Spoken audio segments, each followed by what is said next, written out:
What's good, everybody? It's your boy Eric, aka DATBOYMEDIA, and this is another installment of Durags and Conversations.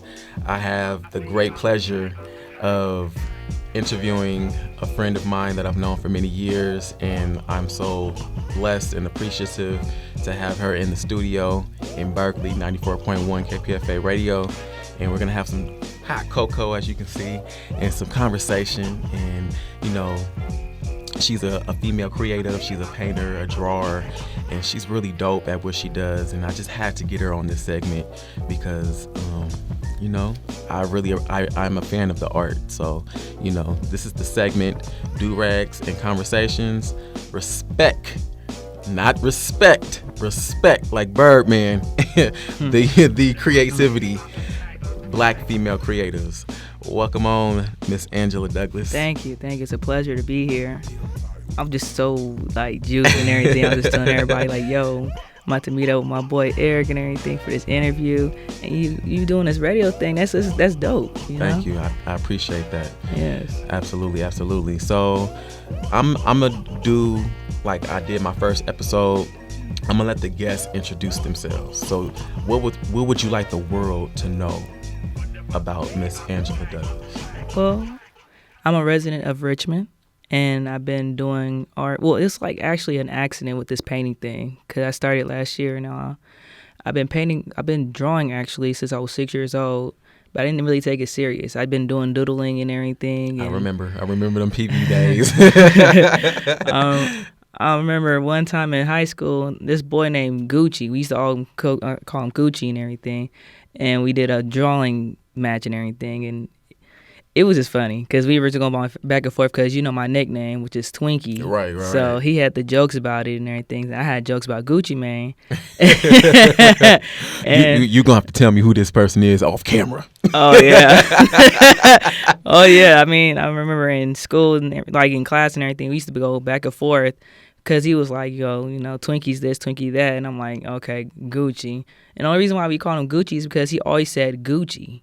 It was annoying, you know what I mean? So he didn't actually have no Gucci wear or none of that? No, he was more of a skater type guy and everything, where he just was kind of like a nerdy little type guy and all that. Okay. When did you realize that this is something that this is your passion and that I have to take this more serious? Oh my God. I fell in love with it as soon as last year and last summer. And I had a teacher named Mr. Gordon. Really interesting, and he taught me a lot about myself and everything, and I'm still learning about myself. Is this a college? Yes, I go to school at Contra Costa College. Okay. And it's a great school, and with this professor, Mr. Gordon, he taught me so much. At first I was thinking I have to be perfect and everything, but he taught me in the long run there's no such thing as perfect. I have a lot of paintings I've messed up on, but you would never know because I learned how to fix them to a certain degree. Okay. And with me falling in love with it is when I started using finger painting. I did a painting with the San Francisco Bridge, and I did maybe 70% of painting with my hands. Oh, wow. Yeah, I was just basically wiping the paint on the canvas as I'm washing a car, and the professor was like, Angela, what are you doing? I was like, I don't know how to blend. I don't know how to blend. Because the picture I had was with blue, green, and yellow. And the type of blues I had, it was difficult to blend it all in at the time. So I was like, you know what can I use instead of a brush? And I started using my thumbs. Then it became my hands. Oh, wow. Yeah. And it just, as the journey began, continued and everything, the next semester, I had him again, and I was like, oh, wait, I'm starting to get my creative side and everything. At first, he was, assigning me projects and everything, but then he's like, you know what? I want to see what you're thinking. I want to know what you got to say. So I started making paintings of, everyday things I see on the daily, from how I'm feeling, how I see things, and then I started talking about the community that I live in. Because I've noticed with the Black community, we're not really speaking too much on it. Absolutely. So I started speaking different stories of my experiences and what I've seen. And a lot of people were like, oh, okay, you know, blah, blah. So I'm like a mixture of a freestyler in a way.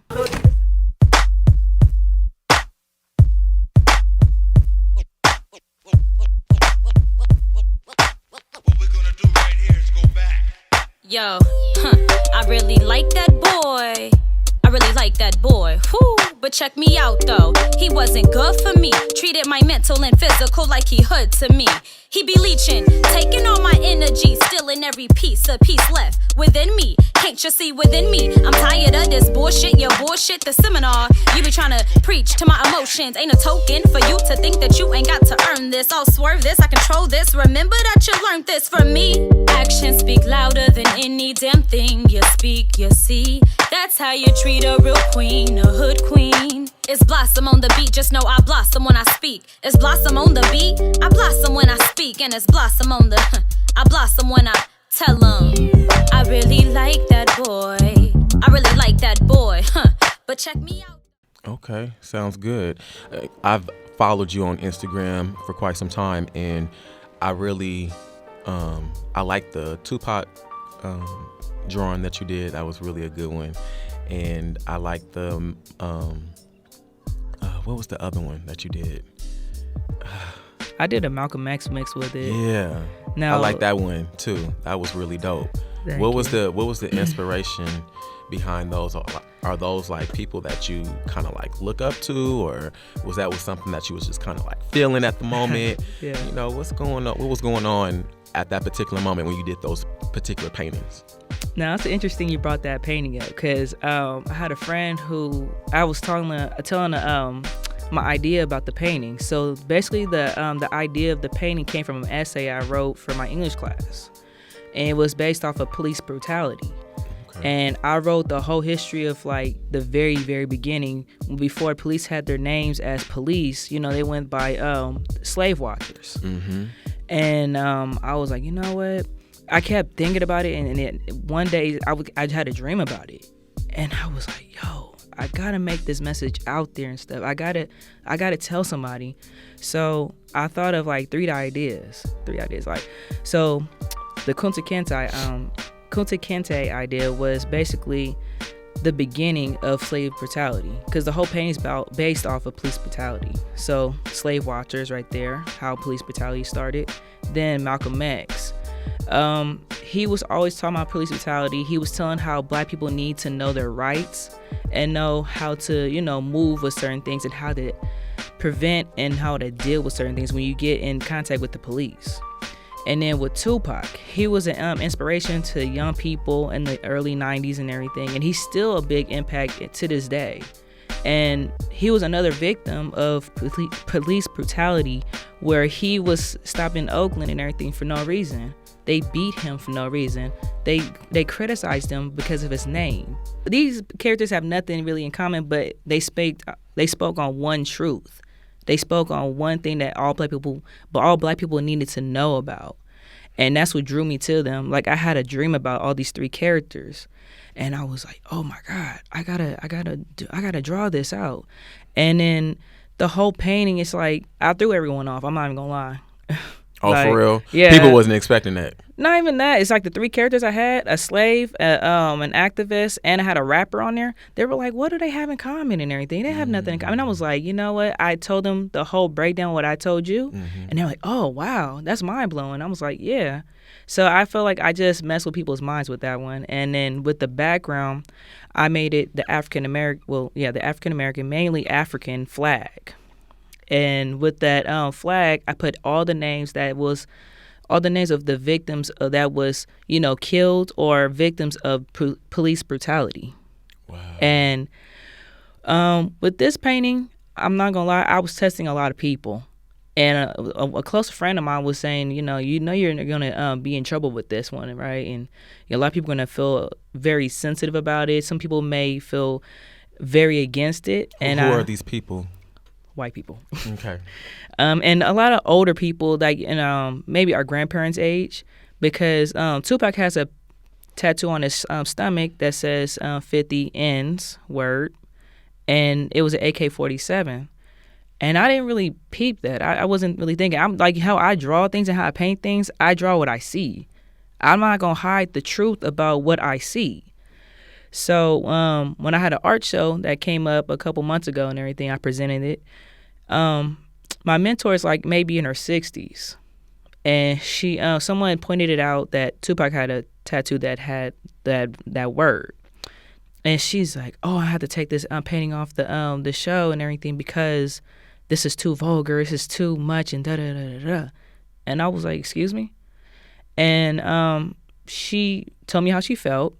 I said, "Well, you know what? This is the truth. You know what I mean? I'm not one of them type of black people who's not ashamed to, put out whatever is out there and everything. And I made this painting for a reason.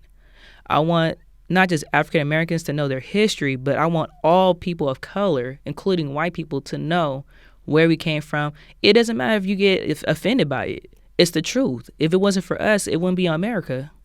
Right. And that's facts. That's actual facts. So we got to wrap this interview up. All right. I want to say thank you for coming through. Oh, yeah. You had some pleasure. really great key points that I really appreciated. So how can people get in contact with you? And if people want to buy those paintings, yes, where can they go, and all of that good stuff, social media, all that good stuff? Well, my Instagram, excuse me for being on the phone, but my Instagram name is art_is_life415 on Instagram. And if you want to find me on Facebook, my name is May Douglas. Let me spell that for you. MEIDOUGLAS. Okay. Douglas. And if they want to buy some of your paintings, they can do it through Instagram? Yeah, they can do either one. They can go on Instagram and DM me, and the page is free for anyone to look at. Okay. And my Facebook's the same way too. Okay, sounds good. Absolutely. Yes. And on that note, this is Durags and Conversations, Black Female Creatives. I had the pleasure of talking to Angela Douglas. It's a blessing. And support those paintings. DM her. Check her out on Instagram. She's, like I said, she's a great friend of mine, and much success to you. And thank you. Thank you for coming through. Absolutely. Thank you.